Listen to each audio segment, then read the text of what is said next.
জুলাই গণ অভ্যুত্থানে মানবতা বিরোধী অপরাধের মামলায় নিষিদ্ধ ঘোষিত সংগঠন আওয়ামী লীগের সাধারণ সম্পাদক ওবায়দুল কাদের সহ ৭ জনের বিরুদ্ধে গ্রেফতারি পরোয়ানা জারি করেছে আন্তর্জাতিক অপরাধ ট্রাইব্যুনাল।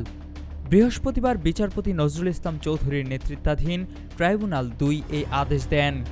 এ মামলার পরবর্তী তারিখ রাখা হয়েছে আগামী ২৯ ডিসেম্বর।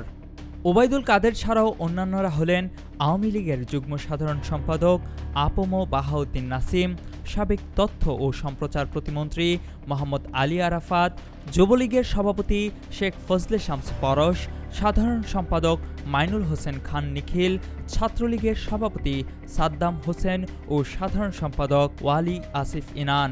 প্রসিকিউটর গাজী এম.এইচ. তামিম জানান, তাদের বিরুদ্ধে আনুষ্ঠানিক অভিযোগ দাখিল করা হয়। সেখানে জুলাই আন্দোলন দমনে হত্যা, উস্কানি ও নির্দেশ দেওয়ার অভিযোগ আনা হয়েছে তাদের বিরুদ্ধে। কুমিল্লার কাগজ, নিউজ ডেস্ক।